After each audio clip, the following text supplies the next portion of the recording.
जो सेशन होने वाला है इसमें हम सबसे पहले बात करेंगे कि रिजिड बॉडी क्या होता है। What do you mean by rigid body? So look, rigid body होता क्या है? आप लोग क्या मानते हैं कि रिजिड बॉडी क्या है? What do you mean by rigid body? Rigid body क्या होता है बताओ? Hard substance. ठीक है, चलो सिंपली हम ऐसा कह देते हैं कि सर हार्ड सबस्टेंस जो है वो रिजिड बॉडी है। लेकिन अगर हम इसको समझने की कोशिश करें या फिजिक्स के हिसाब से इसकी डेफिनेशन देखें तो देखिए क्या है। हमारे हिसाब से सर एक ऑब्जेक्ट जो है अगर वो हार्ड है तो वो ऑब्जेक्ट हमारे पास कैसा है? रिजिड ऑब्जेक्ट है। वो ऑब्जेक्ट कैसा है? रिजिड ऑब्जेक्ट है। अब कहता है वो रिजिड ऑब्जेक्ट जो है उसका हमारे पास ये भी ऑब्जेक्ट अगर कोई है तो ये किसका बना हुआ है? पार्टिकल्स का बना हुआ है। ये ऑब्जेक्ट किसका बना हुआ है? पार्टिकल्स का बना हुआ है। सर अगर ये पार्टिकल्स का बना हुआ है, अगर ये पार्टिकल्स का बना हुआ है तो देयर इज सम इंटरस्टाइल साइड जिसको हम क्या कहते हैं? एटॉमिक डिस्टेंस कहते हैं। क्या कहते हैं? एटॉमिक डिस्टेंस या मॉलिक्यूलर डिस्टेंस, मॉलिक्यूलर साइड्स। ठीक है, ओके। तो सपोज दैट हमारे पास मैं एक ऑब्जेक्ट के 4 पार्टिकल्स कंसीडर कर रहा हूं, particle A, particle B, particle C and particle D. इन पार्टिकल्स के बीच में कुछ डिस्टेंस है, ये कुछ इन पार्टिकल्स के बीच में डिस्टेंस है।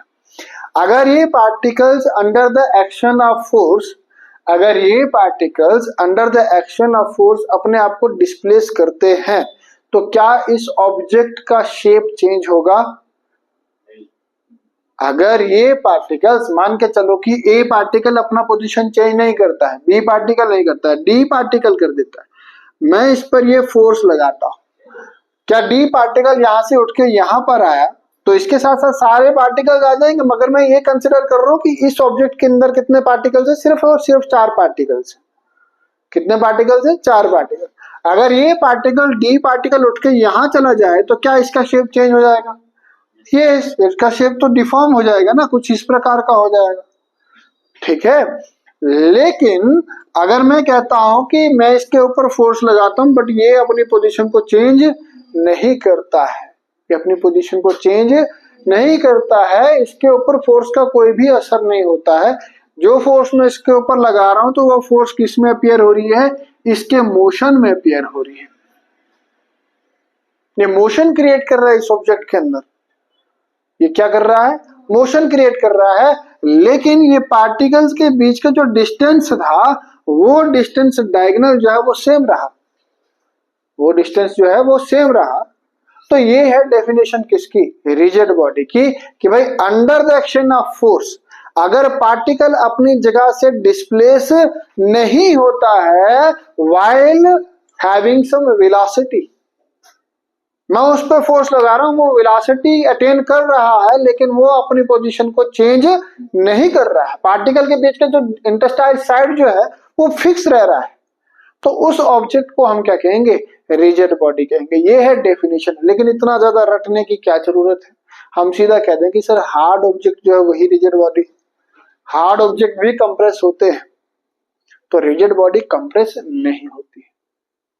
ठीक है, तो ये है फिजिक्स के हिसाब से डेफिनेशन रिजिड बॉडी का। तो रिजिड बॉडी का डेफिनेशन क्या है? A system of particles are a body is said to be rigid body. ठीक है, a body is said to be a rigid body. एक बॉडी को हम रिजिड बॉडी कह सकते हैं कब? when the under the action of force, when under the action of force the body starts displacing, yet the body acquires some velocity. Under the action of force the body acquires, अरे भाई, acquires some velocity, but the intermolecular distance distance, या फिर हम ऐसा कह दें कि भाई पार्टिकल्स के बीच का जो डिस्टेंस है it remains same, remains same, ठीक है, वो सेम रहना चाहिए। पार्टिकल्स के बीच का जो डिस्टेंस है वो सेम रहना चाहिए। अब ऐसा कोई एग्जांपल, लकड़ी का पीस ले लो, सूखी हुई लकड़ी का पीस ले लो, ठीक है, चार पार्टिकल्स को मार्क करो, फोर्स लगाओ, देखो क्या वो कंप्रेस होता है? वो मोशन में पूरा लकड़ी ट्रैवल करना शुरू कर देगा, वो वेलोसिटी एक्वायर कर लेगा, लेकिन उन पार्टिकल्स के बीच का डिस्टेंस जो है वो घटेगा नहीं। रबर ले लो, रबर पर आप फोर्स लगाएंगे तो वो थोड़ा सा कंप्रेस हो जाएगा, तो क्या रबर हमारे पास रिजिड बॉडी हुआ? नहीं, ठीक है। बैलून ले लो, वो भी रिजिड बॉडी नहीं होगा, ठीक है। उसके बाद आयरन रॉड ले लो, वो भी रिजिड बॉडी नहीं है, लेकिन अगर हम लार्ज स्केल पर देखें तो वो कंप्रेस नहीं होता है। ऐसे तो आयरन कंप्रेस होता है, ठीक है, आयरन कंप्रेस होता है, बट उसको हम ऐसे मतलब नंगी आंखों से और मतलब ऐसे ऑर्डिनरी लेवल पे उसको हम एक्सपीरियंस नहीं कर सकते हैं। तो आयरन हमारे लिए क्या है? एक रिजिड बॉडी, लेकिन आयरन का भी वो टेंसाइल स्ट्रेस और स्ट्रेंथ उसका है, वो भी इलास्टिक लिमिट को एक्वायर करता है, वो भी कंप्रेस होता है, ठीक है। तो रिजिड बॉडी वो बॉडी है जो कंप्रेस नहीं होगी, जो कंप्रेस नहीं होगी। तो फिर या तो सीधा मैं सीधा कह दूं एनी बॉडी, या फिर आप इसका डेफिनेशन लिख लो, anybody which is hard, which is hard, खत्म, ठीक है। तो इतना डेफिनेशन मेरे को सिर्फ ये इसलिए बताना था कि भाई डेफिनेशन, इसका प्रॉपर डेफिनेशन ये है कि भाई अगर हम उसके ऊपर फोर्स लगाते हैं उसका मोशन एक्वायर हो जाता है, लेकिन पार्टिकल अपनी जगह नहीं छोड़ता है, ठीक है। मोशन ऑफ रिजिड बॉडी, और एक बॉडी, रिजिड बॉडी जो है वो कितने प्रकार के मोशन एक्वायर कर सकती है? एक रिजिड बॉडी जो है वो दो प्रकार के मोशंस एक्वायर कर सकती है। कितने प्रकार के मोशन? दो प्रकार के मोशन। एक मोशन वो जिसमें हर एक पार्टिकल इक्वल वेलोसिटी से अपने आप को डिस्प्लेस कर रहा है। एक मोशन वो जिसमें हर एक पार्टिकल अपने आप को अलग अलग वेलोसिटी से डिस्प्लेस कर रहा है। तो displacement, on the basis of the displacement of the particles, there are two types of motions of a rigid body. One is translation motion, पहला जो हमारे पास है that is translational motion, and the next is rotational motion. दूसरा हमारे पास कौन सा है? Rotational motion. Translation motion में क्या है देख लो, ट्रांसलेशन मोशन की एग्जांपल, अरे भाई ट्रांसलेशन मोशन है क्या ना, सीधा सीधा जब कोई भी बॉडी सीधा आगे की तरफ पुश होता है ना तो उसको हम ट्रांसलेशन मोशन कहते हैं। क्या कहते हैं? ट्रांसलेशन मोशन कहते हैं, देख लो। और इसमें क्या होता है? इसमें होता यूं है कि सर हर एक पार्टिकल का डिस्प्लेसमेंट बराबर होता है, हर एक पार्टिकल का डिस्प्लेसमेंट बराबर होता है। सपोज दैट मेरे पास एक स्प्लिंटर है। स्प्लिंटर क्या होता है? हाँ, अरे लकड़ी का वो टिम्बर, वो नग, ठीक है, वो है हमारे पास।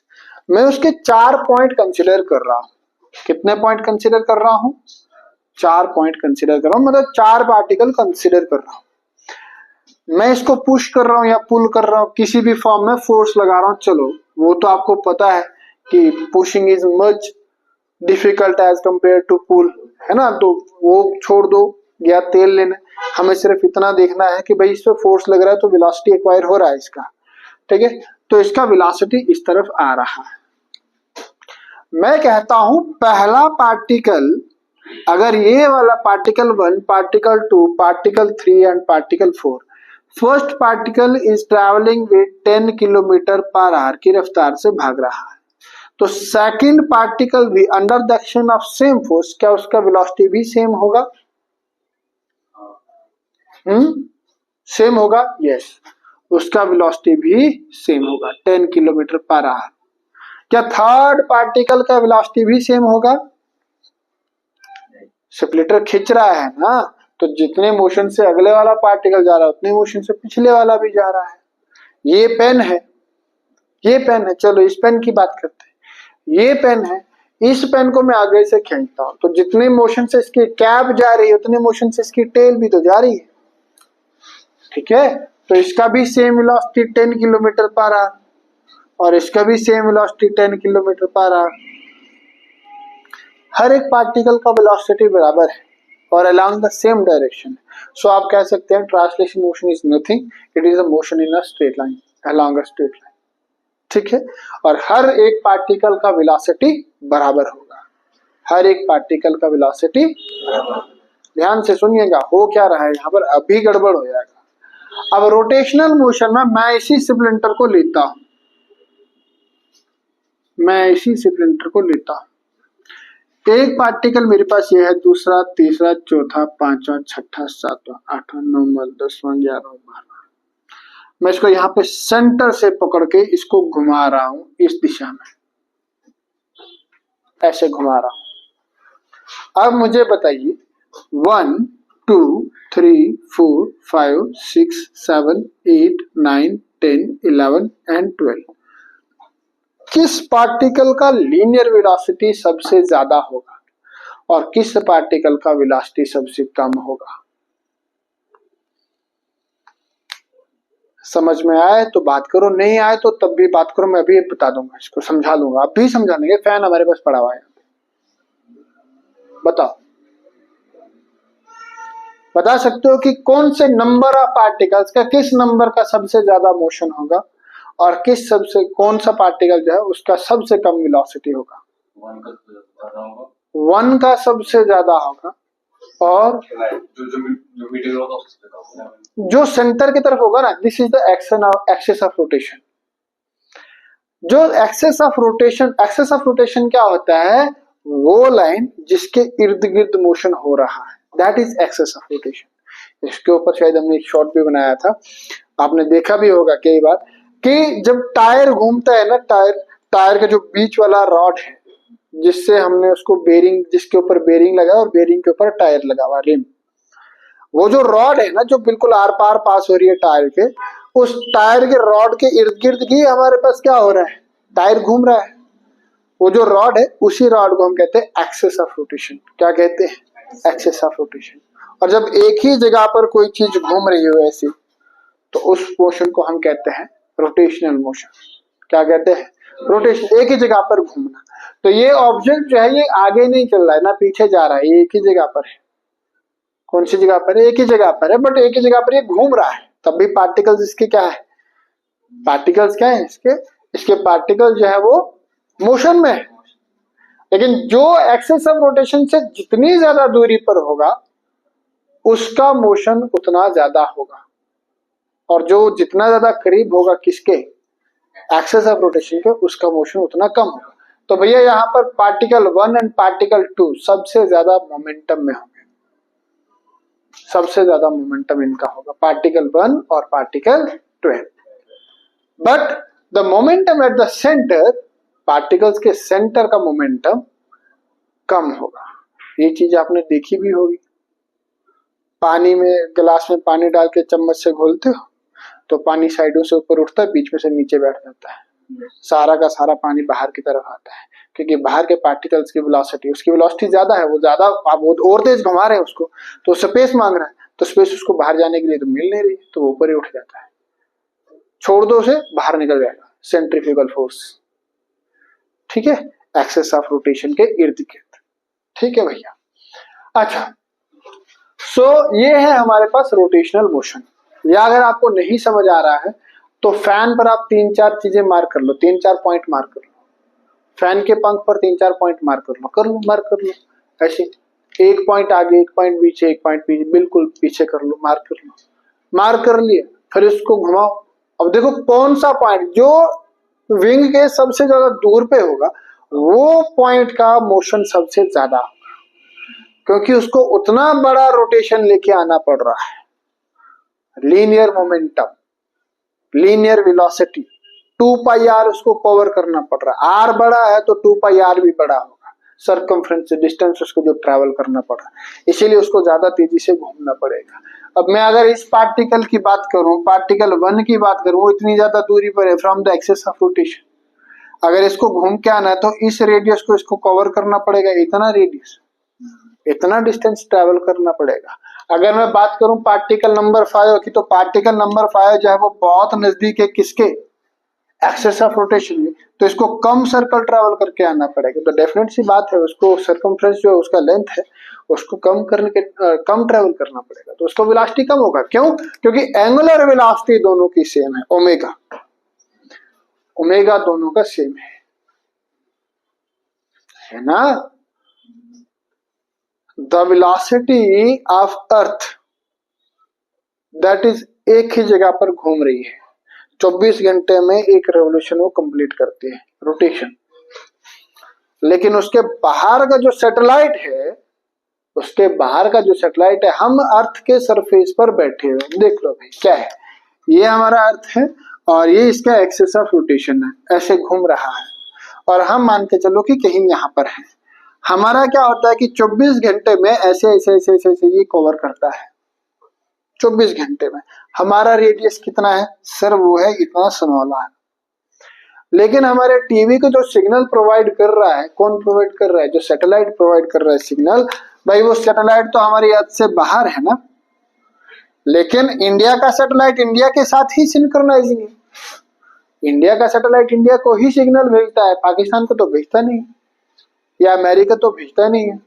तो मतलब इसका मतलब क्या है कि इंडिया की वेलोसिटी और इसका वेलोसिटी, एंगुलर वेलोसिटी जो है वो सिंक्रोनाइज की गई, लेकिन सैटेलाइट को ज्यादा डिस्टेंस ट्रैवल करना पड़ता है क्योंकि वो ज्यादा दूरी पर है, एक्सिस ऑफ रोटेशन से ज्यादा दूरी पर है, ठीक है। तो उसका वेलोसिटी क्या होगा, ज्यादा होगा एज कंपेयर टू अस।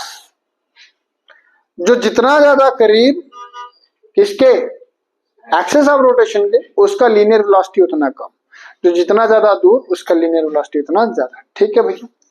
ये दो प्रकार के हमारे पास क्या थे, मोशन थे, किसके, एक रिजिड बॉडी के। एक मोशन कौन सा, ट्रांसलेशनल मोशन, और दूसरा मोशन कौन सा, रोटेशनल मोशन। क्लियर है। एक चीज और चलते हैं, combination of translational motion and rotational motion, combination of translational motion and rotational motion. ध्यान देना भैया, समझने की कोशिश करना और कुछ भी नहीं है। ये मेरे पास एक स्लोप है और इस स्लोप के ऊपर एक टायर गिर रहा है, ऐसा रोल करके नीचे आ रहा है, देख लो, ये इसका एक्सिस ऑफ रोटेशन है, ये इसका एक पॉइंट, ये दूसरा पॉइंट, ये तीसरा पॉइंट, मतलब पार्टिकल्स। अब इन पार्टिकल्स का ये क्या हो रहा है, ये इसका एक्सिस ऑफ रोटेशन है, तो डेफिनेट सी बात है सर, ढलान ऐसे नीचे की तरफ है।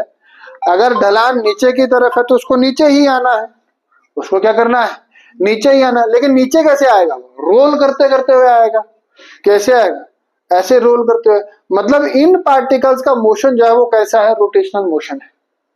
कैसा है, लेकिन क्या खाली सिर्फ रोटेशनल मोशन है, टायर अगर यहीं पर बैठ के रोल करता तो वो रोटेशनल मोशन था, बट टायर का आगे का भी है, आगे भी जा रहा है। तो भाई इसका एक मोशन आगे की तरफ है और दूसरा मोशन नीचे की तरफ है, ऐसे गोल गोल है, एक एक्सेस ऑफ रोटेशन पर है और दूसरा आगे की तरफ भी है। तो ट्रांसलेशन मोशन भी है। और तो भाई जब हमारा गाड़ी चलता है ना, जब हमारा गाड़ी चलता है तो उस वक्त उसके टायर के पार्टिकल्स का मोशन कौन सा है, उसके टायर के पार्टिकल्स का मोशन कौन सा, क्या वो सिर्फ रोटेशनल मोशन है या rotational as well as translation motion दोनों है, उसके पास दोनों है। अगर टायर एक ही जगह पर घूम रहा है तो कौन सा है, रोटेशनल मोशन, लेकिन घूमते घूमते वो आगे भी जा रहा है तो कौन सा है, rotational as well as translation motion. Clear है।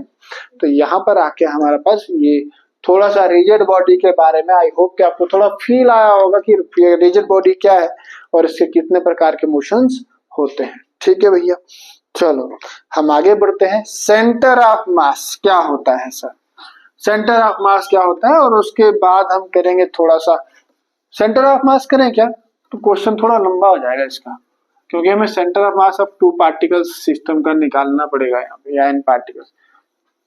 क्या करें बोलो, सेंटर ऑफ मास करें क्या? हाँ, ये इक्वेशंस ऑफ मोशन बता दो, इसकी इक्वेशंस ऑफ रोटेशनल मोशन बता दो। चलो यार, इक्वेशंस ऑफ रोटेशनल मोशन बता देते हैं। देखो हमारे पास इक्वेशंस ऑफ मोशन, देखो उतना ज्यादा प्रूफ करने की जरूरत है नहीं, प्रूफ मांगेगा नहीं आपसे, सिर्फ याद रखने का है। और याद रखने का तरीका मैं बता देता हूं आपको। अगर आपको काइनेमेटिक्स की इक्वेशंस याद होंगी, कितनी इक्वेशंस है? तीन तीन, है ना? कौन कौन सी? Sweet equation. पहली इक्वेशन कौन सी? v equals u plus at, है ना? Second equation s equals ut plus half at square, and third equation 2as। Clear? ठीक है। What is this? डिस्प्लेसमेंट। मैं इसको कंपेयर करता हूं, देखो भैया कंपेयर करते हैं, कंपेयर करने के साथ इजी हो जाएगा आपको। एस हमारे पास क्या है सर? डिस्प्लेसमेंट है। क्या है? Not distance, that is displacement. लेकिन ये किस में है? लीनियर मोशन में है, लीनियर मोशन में। एस क्या है हमारे पास? डिस्प्लेसमेंट। अच्छा, वी हमारे पास क्या है? Final velocity. यू हमारे पास क्या है? Initial velocity. ए हमारे पास क्या है? एक्सेलरेशन और रिटार्डेशन। एंड टी हमारे पास क्या है? टाइम। ठीक है। रोटेशनल मोशन की बात करते हैं, ये linear motion to rotational motion, rotational motion. चलो भैया, वहां पर हमारे पास एस है लीनियर डिस्प्लेसमेंट, तो एस को कैसे कन्वर्ट करेंगे? Angular displacement. और एंगुलर डिस्प्लेसमेंट किससे रिप्रेजेंट की जाती है? थीटा। क्या है? Angular displacement. ठीक है। v फाइनल वेलोसिटी है, और यहां पर एंगुलर वेलोसिटी को ओमेगा से रिप्रेजेंट किया जाता है। Omega final angular velocity. u हमारे पास इनिशियल वेलोसिटी है, तो ओमेगा नॉट हमारे पास initial angular velocity.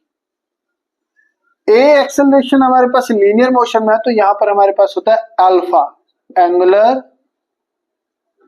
Acceleration, angular acceleration. T time है, तो यहां पर भी टाइम टी टाइम ही रहेगा। सब्स्टिट्यूट द वैल्यूज, वैल्यूज को सब्स्टिट्यूट करें और कुछ भी नहीं करना है। जब आप वैल्यूज को सब्स्टिट्यूट करते हैं तो हमारे पास क्या आएगा? वैल्यूज को सब्स्टिट्यूट करने से क्या आएगा भाई? देखो v is equal to u plus at, तो v को किससे रिप्लेस करना होगा? ओमेगा से। So it will become omega is equal to u, that is omega naught plus a, that will be alpha into t. This is your first equation of rotational motion. Similarly, second, theta will become is equals to omega naught t plus 1 by 2 alpha t square. Third equation of motion, it will be omega square minus omega naught square equals to 2 alpha into theta. These are the three equations of rotational motion. ठीक है, ये रहेंगे आपके पास कितनी? Rotational motions की equation. ठीक है, clear है? एक और चीज यहाँ पर, सेंटर ऑफ मास क्या होता है? What do you mean by centre of mass? COM से हम रिप्रेजेंट करते हैं। कोई भी ऑब्जेक्ट हमारे पास बना है वो पार्टिकल से बना हुआ है। किससे बना हुआ है? पार्टिकल से बना हुआ है। अगर पार्टिकल से बना हुआ है तो भैया पार्टिकल का किसी एक ना एक पॉइंट पर अगर वो केंद्रित है तो उसी पॉइंट को हम कहते हैं centre of mass. So the centre of mass of a body is said to be the point at which the whole mass of the body is supposed to be concentrated. It is not concentrated, it is supposed to be concentrated, माना जाता है, होता भी है लेकिन होता नहीं। ठीक है, ये हमारे पास पेन है, देख लो, ये मेरे पास पेन है, इस पेन के कुछ इस तरफ पार्टिकल्स है और कुछ इस तरफ पार्टिकल्स हैं। मैं इस पेन को सेंटर से उठाने की कोशिश करता हूं, इसका सेंटर ऑफ मास देखता हूं, जहां से मैंने इसको भी पकड़ा है वही इसका सेंटर ऑफ मास है, क्योंकि ना इधर गिर रहा ना इधर गिर रहा, मास खत्म हुआ क्या? मास खत्म नहीं हुआ। अगर मैं इसको यहाँ थोड़ा इस तरफ शिफ्ट करता हूँ तो इस तरफ गिरेगा, उस तरफ शिफ्ट करता हूँ उस तरफ गिरेगा, लेकिन कोई एक पॉइंट ऐसा है जहां पर शार्प पॉइंट है, तो उस पॉइंट से अगर मैं उठा रहा हूँ तो उस पॉइंट से ये गिर नहीं रहा है। तो क्या ग्रेविटी खत्म होगी? ग्रेविटी खत्म नहीं हुई है, बस मैंने इसको सेंटर ऑफ मास से उठा रखा है। इसको कहां से उठा रखा है? सेंटर ऑफ मास से। और सेंटर ऑफ मास डिपेंड करता है शेप ऑफ द ऑब्जेक्ट पर। नहीं दारी, किस पे डिपेंड करता है? Shape of the construction of the object पे। It depends upon the distribution of mass, कि मास का डिस्ट्रीब्यूशन कैसा है और किस तरफ ज्यादा है किस तरफ कम है। याद रखना, जिस तरफ ज्यादा सेंटर ऑफ मास का डिस्ट्रीब्यूशन जिस तरफ ज्यादा होगा उस तरफ हमारे पास सेंटर ऑफ मास शिफ्ट करेगा, उसी तरफ सेंटर ऑफ मास शिफ्ट करेगा। एक गिटार है ना, गिटार का कैसा देखा, शेप दिखा है गिटार कैसा होता है? ठीक है, उस गिटार का सेंटर ऑफ मास, मेरे पास ये गिटार है, देख लो कुछ इस प्रकार का। अरे कैसा होता भाई, ऐसा होता है ना, है ना, ऐसा कुछ इस प्रकार।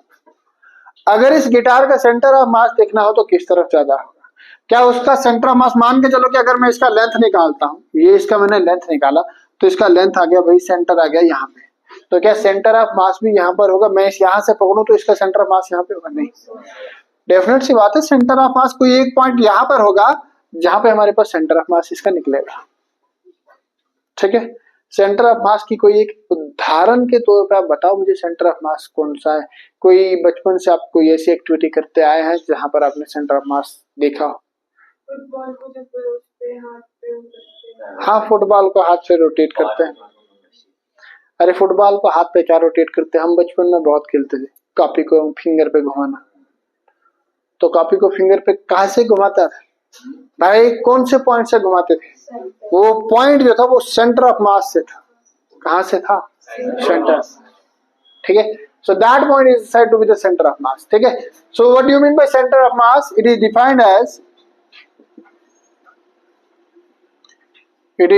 as the point at which the whole mass of the body is supposed to be concentrated. ध्यान दीजिए, ये सपोज्ड है, ये सपोज्ड है, ये है नहीं, क्या है? सपोज्ड है। ठीक है, और दूसरी बात का ये ध्यान दीजिए कि भैया centre of mass may or may not lie inside the body. ये बॉडी के इनर साइड में एग्जिस्ट कर सकता है और डिपेंड करता है कि डिस्ट्रीब्यूशन ऑफ मास कैसा है, तो ये बाहर भी एग्जिस्ट कर सकता है, बॉडी के बाहर। आपने देखा होगा कुछ एक ऐसा शोपीस देखा था मैंने कहीं, पता नहीं कहाँ देखा था, हाँ अपनी बुआ के घर देखा था भाई। ठीक है, तो देखो वो शोपीस कैसा था, वो शोपीस कुछ ऐसा था, यहाँ पे एक ऐसा डाली जैसा था ना कुछ, मतलब जिसको हम शोपीस स्टैंड बोलते हैं, कुछ ऐसा शोपीस स्टैंड था, और इस स्टैंड पर एक बाज उन्होंने बना रखा था, ऐसा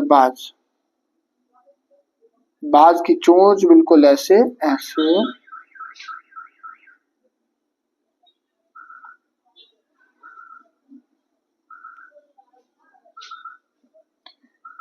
ये ऐसे था, मतलब बाकी पूरा पोर्शन हवा में है, सिर्फ एक बीक के सहारे ही वो इसके ऊपर टिका हुआ है। और हम इसको छेड़ते थे बार बार, जब बचपन में होते थे ना, तो हम इसको बार बार यहाँ से हिट करते, ये घूमता था इसके ऊपर, वो हमें खेल हो जाता था। लेकिन आज समझ आता है कि वो खेल क्या था, वो सारा खेल था सेंटर ऑफ मास का। इस बाज की कंस्ट्रक्शन वो लकड़ी का बना हुआ था, आज तो शायद वो मार्बल के भी आते हैं या शीशे के भी आते हैं।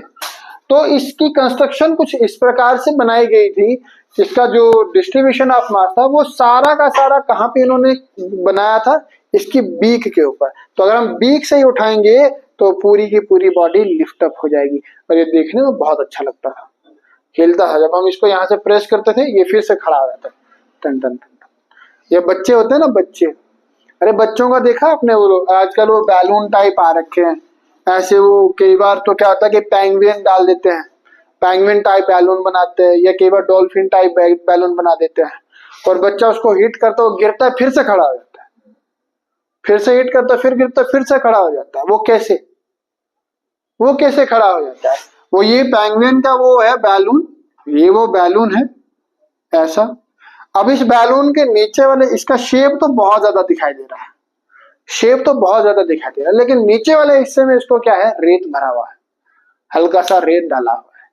अब ये रेत का देखो, ऊपर वाले पोर्शन में हमारे पास तो एयर है, वहां पर डिस्ट्रीब्यूशन ऑफ मास क्या है, बहुत बहुत ज्यादा कम है, लेकिन नीचे वाले हिस्से में क्या है, रेत भरा हुआ है, सैंड है।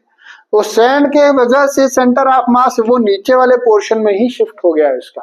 तो बच्चा जितनी बार इसको पंच करेगा ये गिरेगा, लेकिन सेंटर ऑफ मास फिर से कहता है कि मैं धरती के नजदीक रहूंगा, वो फिर से नीचे, ये फिर से खड़ा हो जाता है। तो बच्चा थक जाता है लेकिन ये गिरता नहीं, गिरेगा फिर से उठ जाएगा, गिरेगा। ये खेल किसका है, सेंटर ऑफ मास का है। किसका खेल है, सेंटर ऑफ मास का। क्लियर है, सेंटर ऑफ मास क्या है, ठीक है। चलिए हम इसके नेक्स्ट सेक्शन में देखते हैं कि सेंटर ऑफ मास आर किसके बराबर होता है। वो RCOM होता है M1 R1 plus M2 R2 divided by M1 plus M2। ये हमें निकालना होगा। नेक्स्ट सेशन में हम इसके बारे में बात करेंगे। तब तक के लिए अपना ध्यान रखें, अपनी सेहत का ध्यान रखें और अपनी पढ़ाई का ध्यान रखें।